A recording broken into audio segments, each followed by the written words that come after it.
Apakah kepentingan mempelajari sejarah? Raja Busu dan Raja Nala telah datang ke Lukut bersama-sama pengikutnya dan membuka ataupun membuat aktiviti pelombongan di Lukut. Apakah sejarah tempat ini dan siapakah tokoh terkenal di sebalik sejarah pembangunan tempat ini? Ayuh, kita telusuri bersama sejarah tempat tinggal kita, Lukut. Menurut Arba'iyah Muhammad Nur, jika kita melupakan sejarah masa lalu dan tidak menjadikannya sejarah pengetahuan kita, maka kita akan lupa asal-usul adat istiadat dan tradisi sendiri. Sejarah mencatatkan Lukut sebagai salah sebuah tempat yang terletak di bawah pengaruh dan penguasaan Selangor, iaitu daripada pemerintahan Sultan Selangor yang pertama hinggalah pemerintahan Sultan Muhammad, Sultan Selangor ketiga. Lukut berkembang sebagai pusat perlombongan biji timah di bawah pentadbiran Raja Busu. Raja Busu ni dia merupakan kerabat di Raja Selangor.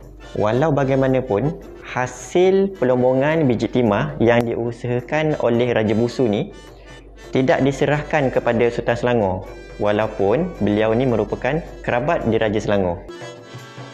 Malah, Raja Busu telah menjemput orang Cina terutamanya dari Melaka untuk datang ke Lukut dan membuka serta bekerja bersama-sama di lomba biji timah bagi meningkatkan pengeluaran sekitar tahun 1824. Berikut adalah artifak berharga yang dipamerkan di muzium ini. Ia merupakan alat yang digunakan untuk tujuan perlombongan. Disangka panas sampai ke petang, rupanya hujan di tengah hari. Raja Busu kemudiannya terkorban dalam pemberontakan pelombong Cina akibat isu cukai yang tinggi. Mata tumbuh hilang berganti. Raja Jumaat bin Raja Jaafar, menantu Sultan Selangor ketiga, meneruskan legasi perlombongan biji timah di Lukut. Kegemilangan Lukut sebagai pusat perlombongan biji timah berada di kemuncaknya pada zaman pentadbiran Raja Jumaat. Kota Lukut kemudiannya dibina sekitar tahun 1847 oleh Raja Jumaat. Pembinaan ini bagi memudahkan tugas pengawasan sekitar daerah Lukut oleh pasukan askar Melayu dan anggota polis dari keturunan Arab.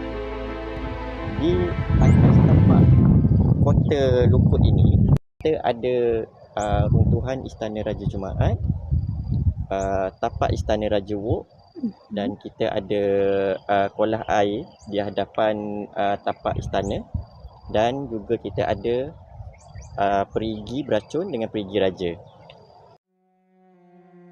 Di sinilah terletaknya perigi beracun yang dikatakan tempat hukuman pesalah jenayah berat suatu ketika dahulu.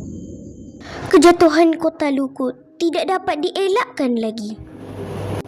Tuan, apakah punca kejatuhan kota Lukut ini? Sebenarnya punca kejatuhan kota Lukut ni terdapat banyak faktor mengapa kota Lukut ni telah jatuh lah. Okey, antara faktor-faktor kejatuhan dia adalah tuntutan wilayah daripada Sungai Ujong, pergaduhan pelombong-pelombong Cina dan juga perebutan kuasa antara pembesar-pembesar. Ketika kita berbangga sebagai penduduk Lukut di Port Dickson yang terkenal sebagai pusat pelancongan, jangan sesekali kita lupa sejarahnya sebagai pusat pelombongan biji timah yang hebat suatu ketika dahulu. Lukut pada waktu itu mempunyai satu sistem saliran air yang amat baik, bangunan-bangunan pun teratur dan penumbuhan pasukan keselamatan yang lengkap beruniform seperti di Melaka.